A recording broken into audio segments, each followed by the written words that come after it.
Thanks, Allison. Now we're going to take a quick look at today's business headlines. And for help with that, we're going to bring in business and markets analyst Seth Denson. Good morning, Seth. Hey, good morning, Alex. All right, let's start with the markets, which closed up barely yesterday. Now, this morning, futures are actually way up, something we actually haven't seen in a little while. So, Seth, break this down. What's behind all of this? Yeah, there's nothing to break down, Alex. Who knows? Let's just be real for a minute. Nobody's able to speculate, really. We can all guess. I mean, here's the reality. The market is significantly down year to date. The last couple of weeks have just been an absolute shellacking. And I think that there's some dip buyers that are out there saying, okay, maybe we've hit the bottom. I personally don't think we have. I don't think we see the bottom probably till August.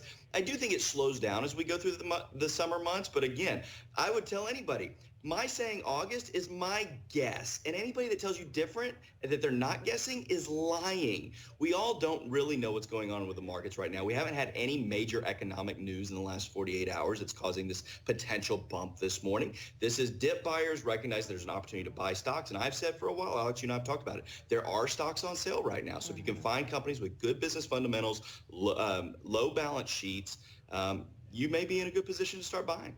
All right, let's talk, one of our favorite topics, gas prices, up 27% since the war in Ukraine broke out. Now, analysts now announcing the possibility of, get this, $5 a gallon nationwide.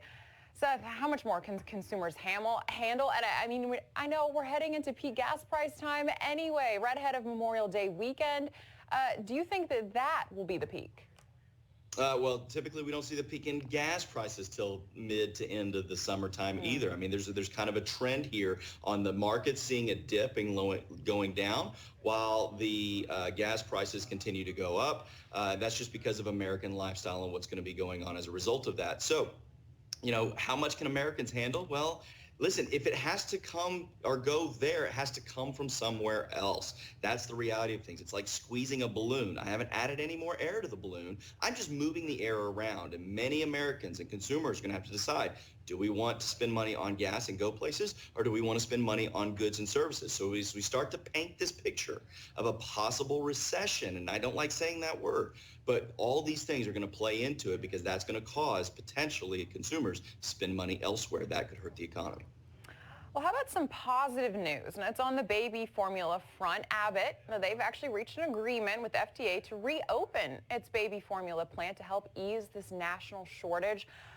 Seth, what's the timeline to get that formula actually on the shelves?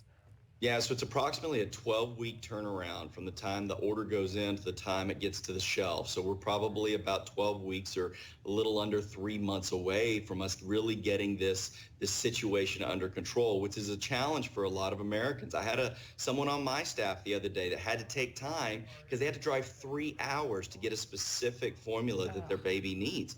And that's just the sad reality of where things are. But yeah, unfortunately, even though that's positive news, we still got to wait. It's about 12 weeks. Oh my goodness. Wow. At least they're moving in some kind of direction, but 12 weeks, that is a long time. Seth, let's talk Twitter and Elon Musk, of course. Now, the latest on his deal to buy the social media giant, Musk announced yesterday that buying Twitter at a lower price wouldn't be out of the question. Now, this morning, he's saying he cannot move forward with the Twitter deal until he has clarity on the actual number of bots and spam accounts. Seth, what's going on here? Well, listen, Elon wants to know what he's buying. It's interesting because you talk about people that are buying a house or buying a car, right? And they'll see a blemish on it and be like, hey, what's going on with that? This is a guy that's spending $54 billion on a product. And by the way, a product that lost over $200 million. And part of that due diligence is figuring out how many users on Twitter are real users. Because guess what? That's where Twitter makes money. It's selling to advertisers. So advertisers want to know how many of these people that we're going to be spending money on to get in front of are actual people, because that's how they're going to ultimately sell the deal. Don't expect Elon to pay $54 billion without an answer to that. He's expecting that it could be as high as 20% of the users are fake, but he's going to get to the bottom of it. That doesn't mean he doesn't buy it, but he may not buy it for $54 billion. That price might come down. Yeah, if you're spending a few $1 billion, you kind of want to know what you're buying. All right, quickly, Maybe. Seth, Walmart, the nation's largest private employer, just announced a creative new plan to be competitive in this tough labor market. Now, the program is actually to fast-track college graduates into store managers. Now, that position could pay as much as $200,000 a year. Tell us a little bit more about this college-to-career program Walmart's doing. What a great idea for Walmart, right? Like many kids coming out of college, I say kids, but many people coming out of college, they want to know what the future looks like. So typically to become a manager at Walmart, which by the way is a hard road, it's a lot of work, but there's a lot of money on the end of that rainbow. I mean, it could be over $200,000 on a regular basis. That's a 5-year track. Walmart is cutting that more than in half, saying, no, we'll make it 2-year track. So you come in, you work hard, you can get there in 2 years. That's a big boost. And if we think about people coming out of college, what's the future look like? Well, the future is a lot clearer over the next 2 years than it would be over the next 5. All righty, Seth Denson, thank you so much for joining us this morning, as always. Thanks, Alex. Good to see you.